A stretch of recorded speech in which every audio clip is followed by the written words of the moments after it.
Hey everybody, how's it going? Stoner Dave here, and as you can see, it is ridiculously cold out here.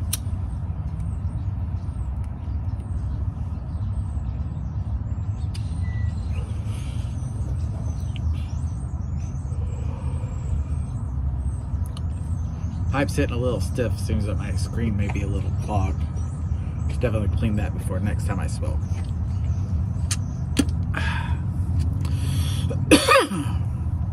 So folks, here it is another day, and I was goofing around on YouTube, and I came across a couple of videos that kind of caught my attention. Now, it seems to me that there's a lot of these guitar players out there who tend to think that they know about electronics.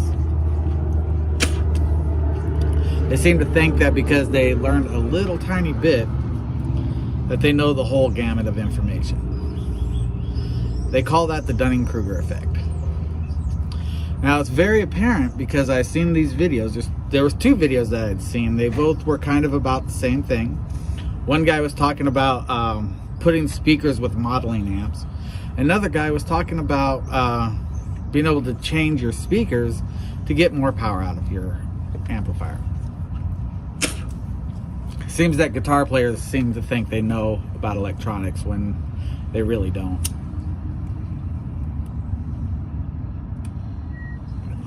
So, the number one thing that both these videos had in common was this concept about watts. First and foremost, your 100 watt Marshall amplifier is not putting out 100 watts of power for your speakers to use. The 100 watts is talking about how much power it's actually consuming. That's a consumption factor. It's consuming 100 watts RMS.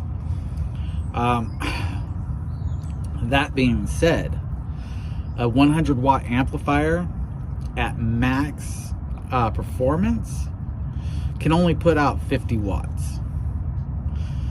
And that's another thing. Y'all are talking about tube watts are different than solid state watts. No, a watt is a unit of power. It's how much energy is being used over a period of time. A watt is a watt. So, the big thing that I noticed was, well, there was actually two things. I'm gonna talk about the first one in detail because it's kind of a big one. So this guy, I'm gonna call him SG. He has a music lesson web video page on YouTube where he is begging people to come up with ideas that he can use to make videos. So SG over there, he says that if you lower your ohms, you'll increase your power. That's what he says. Now, this brings to mind a very popular theorem in electronics. It's called the, I want to say Norton, but Norton's more to do with current. It's the Thevenin. The Thevenin theorem states that any circuit, no matter how complex, can be reduced to a voltage source and an output resistance. So if we look at that, no matter how complicated the circuit is, it's going to have a voltage source and an output resistance. Now, I noticed that in most of your guitar amplifiers and everything, it tends to be 4 ohms, 16, sometimes as high as 32 ohms. On your output, they say use this much for your load. There's a reason for that.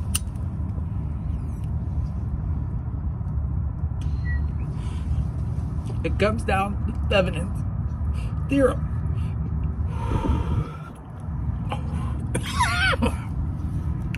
So,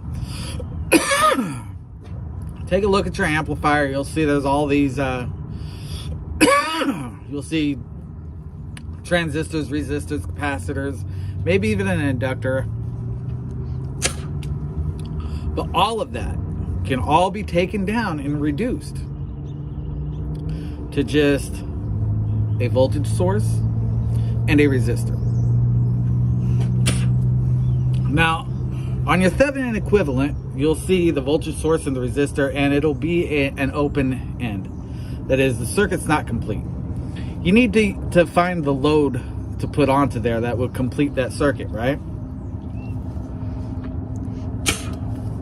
Now, there's three things that you can do. You can either match that output resistance, you can go higher than that output resistance, or you can go lower than that output resistance. So, to make the math easier, we're going to say that voltage source is 1 volt. And we're going to say that Thevenin output resistor is a 1/2 ohm. Now, depending on what your load is, that's going to determine what the total circuit is. But it's always 1 volt, and it's always a 1/2 ohm for that Thevenin output, okay? So if we match that, we put a 1/2 ohm on to as our load.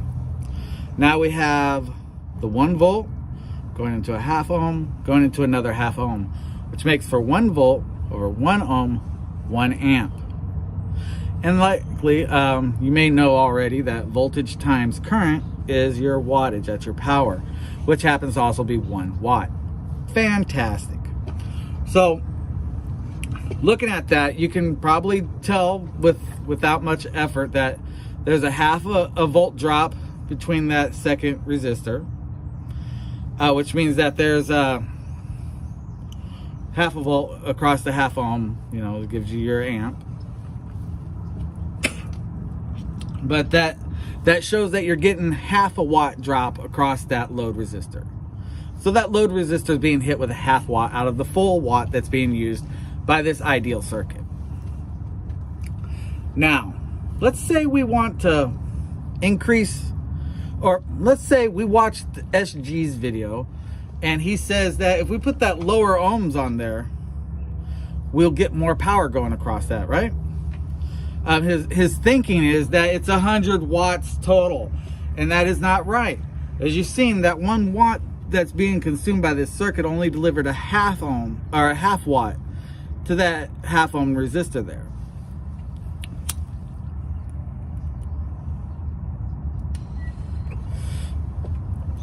So let's look at what happens if we change that 1/2 ohm to a 1/4 ohm. We're cutting the resistance in half. According to SG, we should see double the power hitting that, right? So let's see what really happens. So we have 1 volt going across 3/4 of an ohm. For those of you that aren't good at doing the math, that equals 4/3 of an amp, or 1.3. 1.3. So we did get a higher current going through there, and that's great. But here's the thing. 2/3 of the voltage drop is happening across the Thevenin resistor. That means only 1/3 is hitting that. So what's 1/3 of 4/3? Well, it'd be 4/6 or 2/3. So you got 2/3 of a watt hitting what was once, well, 2/3 is like 0.16 of a watt. So you see, you're getting a lot less power hitting that load resistor. 2/3 instead of, or 2/3 is dropped, so you lost 2/3 in there. So you're getting less power, you know. But a higher current, so you know, probably won't notice it too much. But the thing is you were getting more power before. So what happened? Well, now you're having more voltage drop happening across here. You have 2/3 of it's happening here instead of the 1/3. You know. So because 2/3 is dropping here, this is getting hot. That's why amplifiers will burn up if you put too little resistance across them. Now, what if we put more of the onto the load? You know, what if instead of a 1/2 ohm, we put a full ohm on there? Well, now we got 1.5 ohms of resistance for the total circuit, right? So that's We have 2/3 dropping across this resistor setup, and total power 1.5. So you got what's it? So it works out to like God, I'm trying to do the math in my head here. So it's 1.5, 3 halves. So you have 2/3 of a watt, right?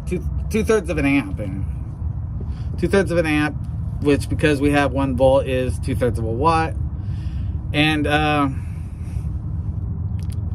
this resistor twice, so 2/3 of that's going to drop across there. So you're getting less power, and it's you can see that even though most of that power is going to the load, it's underpowered altogether because it doesn't have the same current going through. It's got less current. Is the drop in the current is causing the loss of power. Before, it's drop in the voltage drop up here was causing that, and because there's a voltage drop there, more power was hitting that.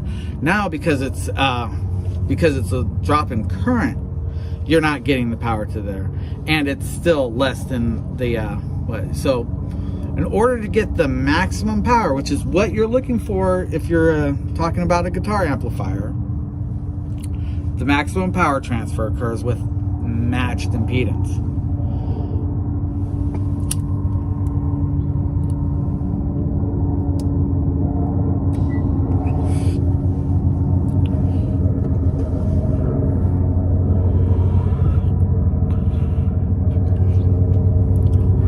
Now, the other guy was talking about the speaker's efficiency. Now, speaker efficiency is kind of a tricky subject because there's something that happens when you increase sensitivity, which is essentially that's what determines the efficiency of the amplifier. See, efficiency is basically what's the power going in compared to the power going out. It's hard to measure power coming out of an amplifier because you're talking about the volume of the sound. Typically what they will do is they'll place a microphone that has a certain sensitivity factor already determined about a meter or so away from the speaker, measure the power that's going into it and the power that's going out of it by what's going into the microphone there, and they'll use that and they'll do the ratio, which is usually it's what decibels are, is the ratio, and they'll do that ratio and say, okay, this is the efficiency, this is how many decibels it's producing out, blah blah blah.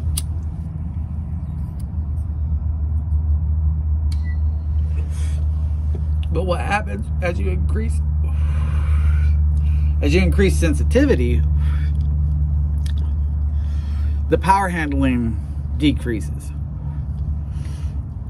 But with today's technology, you can get a reasonable speaker with a good sensitivity factor, you know, like within the 180s, 190s sometimes. But 92 to 105 or something like that is considered like an industry standard. That's like fairly decent, right?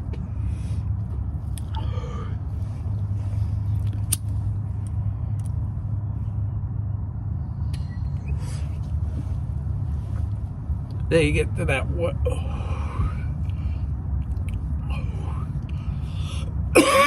get into like the 180s for your better speakers and shit.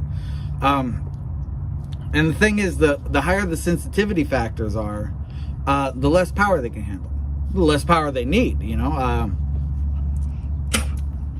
But if you hit them with too much power, it'll damage the speakers, right?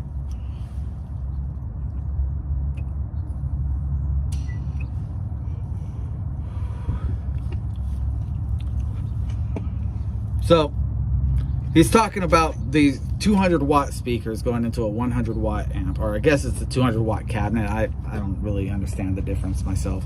Cabinets, I guess, have more than one speaker inside of there, which goes into overall impedance being treated as one. So it's like people do kind of understand this whole idea of Thevenin equivalence, because you don't look at the one speaker, you look at the whole speakers as a whole. just like that Thevenin equivalent, you take that whole amplifier and you reduce it down. But either way, I'm going back. So he's looking at these speakers that are 200 watts going into 100 watt amplifiers. He's saying that because these speakers have such a high power handling ability, he didn't really say if that was 200 watts max, 200 watt RMS, but really doesn't matter that much. 200 watt RMS means that you're getting an average of 200 watts continuous, whereas if it's 200 watts max means that if it hits 200 watts, it's going to probably blow that speaker. So that's the big difference right there between the two. But needless to say, you're dealing with a 100 watt amplifier, you're never hitting 200 watts. There's a rule of thumb actually that I had heard, that you want to get your speakers to have an RMS value about a little bit less than your amplifier. It's like 1.5. Your amplifier should be like 1.5 times your speakers, give or take, for RMS values, RMS power values. Gotta be really specific with people on here because y'all can get crazy sometimes. Almost cashed here. I might be able to get one more hit out of this baby.